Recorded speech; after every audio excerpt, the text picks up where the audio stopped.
देखो आज की हमारी क्लास का जो टॉपिक है वो है मिसिंग नंबर है यानी लुप्त संख्या। मतलब आज हम रीजनिंग का फर्स्ट टॉपिक स्टार्ट कर रहे हैं और उसका रीजनिंग का पहला टॉपिक है हमारा मिसिंग नंबर मतलब लुप्त संख्या। तो देखो लुप्त संख्या के जितने भी क्वेश्चन होंगे वो सब बोर्ड मास पर टिके हुए हैं। तो देखो बोर्ड मास पर कैसे, जैसे मान लो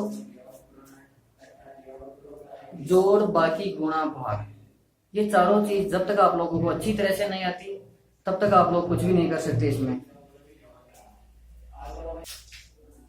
तो देखो जैसे हमारा फर्स्ट क्वेश्चन है, तो फर्स्ट क्वेश्चन में देखो अब सबसे पहले तो ये देखना है कि सबसे बड़ी संख्या किधर है।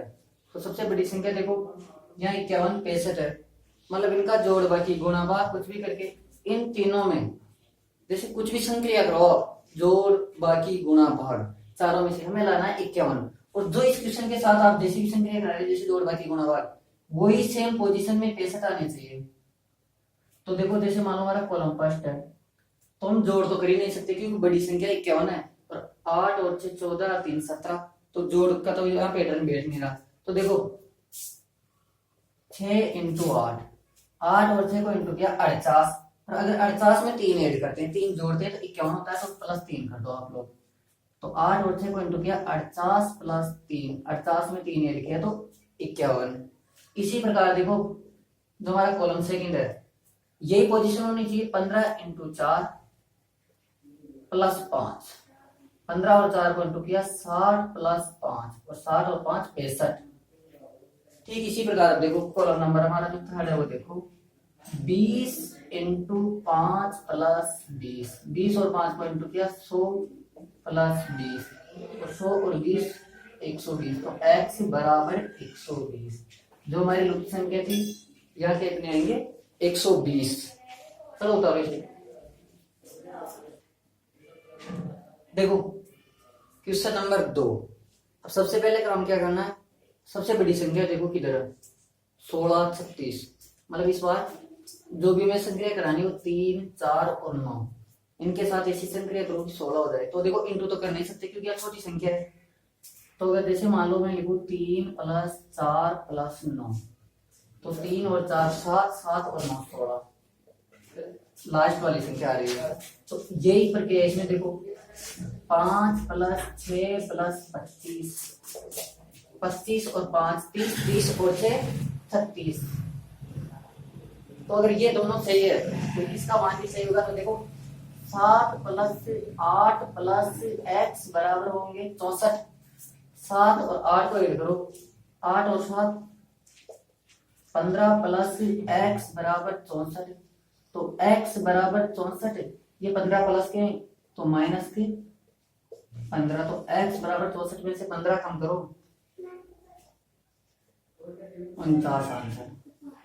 देखो समझ में आ रहा है, मतलब छोटी संख्या है तो अब यहाँ तो गुणा कहाँ करे, तो 3 प्लस 4 7, 7 और 9 16, 25 और 5 30, 30 और 6 36, 8 और 7 15। अब x का मान ज्ञात करना है, तीनों मिलाकर होने चाहिए 64, तो 8 और 7 15, 64 से 15 कम किया तो 49 है एक तरीका। तो ये और देखो इसमें जैसे मानो 3 का वर्ग 9, अगर 3 को 3 से गुणा किया जाता है तो 9 और 4 का वर्ग 16। ठीक इसी प्रकार देखो 5 का वर्ग 25 और 6 का वर्ग 36। अब यहाँ 8 का वर्ग 64 है तो 7 का वर्ग 49। ऐसे भी कर सकते हो आप लोग। चलो उतारो। देखो क्वेश्चन नंबर 3।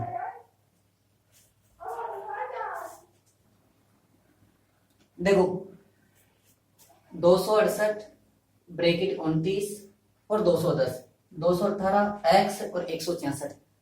अब इन दोनों के बीच में ऐसी संक्रिया करनी है, कुछ भी करो आप जोड़ बाकी गुणा भाग, तो जो मान इनके साथ होगा वही संक्रिया सेम इनके साथ होगी और यहाँ x का मान आना चाहिए। तो देखो अब यहाँ 268 है और यहाँ 210 है और यहाँ 29 है, तो चलो 268 में से 210 की बाकी निकालो, तो 268 माइनस 210 58 और 29 है। अब 29 कैसे लाए, अगर हम 58 को 2 से डिवाइड करते हैं तो देखो 58 2 का भाग दिया तो 29 अब ये प्रक्रिया इसे हमें इसके साथ करनी है। तो सबसे पहले 218 माइनस 166, चलो देखो कितने बचते हैं।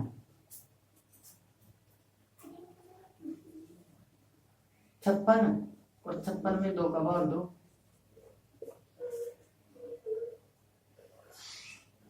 8 सॉरी 8 से 2 गए तो 2,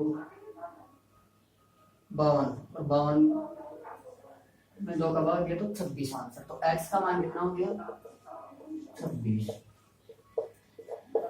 देखो एक बार फिर से देखो, मतलब इन दोनों के साथ आप जोड़ बाकी गुणा भाग कुछ भी करो, हमारा आंसर आना चाहिए 29।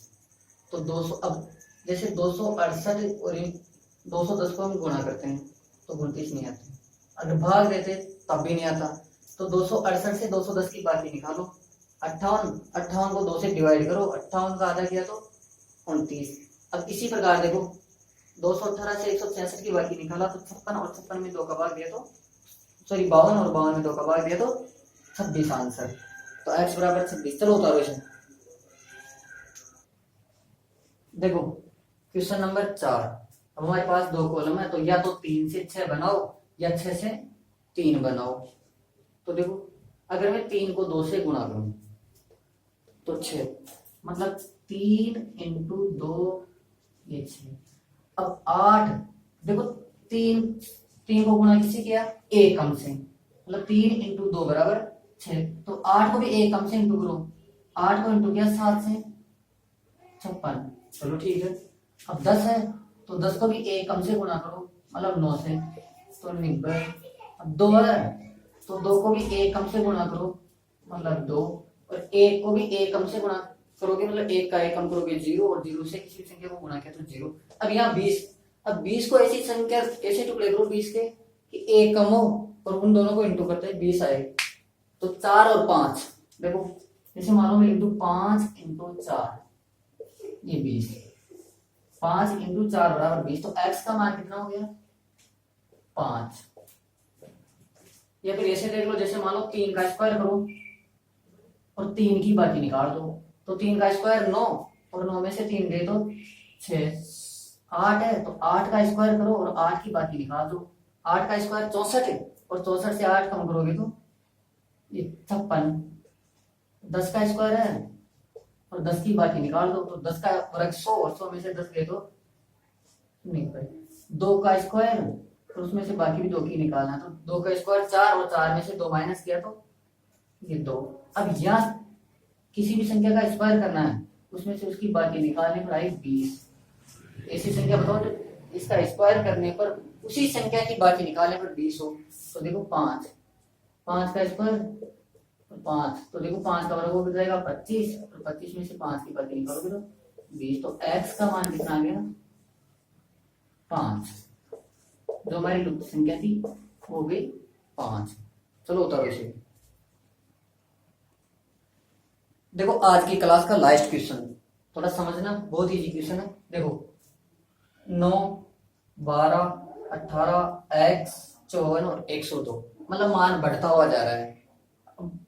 अगर जैसे मान लो 9 को 2 से गुणा किया जाए तो कितने हो रहे 18, मतलब 12 नहीं हो रहे।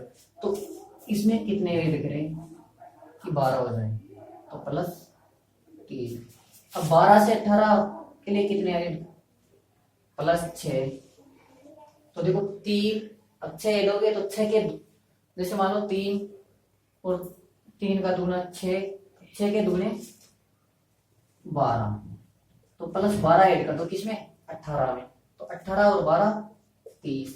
तो x का मान कितना हो गया 30। अब आगे भी देखो, जैसे मान लो ये जो हम प्रक्रिया कर रहे हैं ये यहां तक मैच होती है नहीं, तो 12 इसमें ऐड करो प्लस 24, तो 30 और 24 54, इसमें ऐड करो 48, तो 8 और 4 12, 5 और 5 10 102।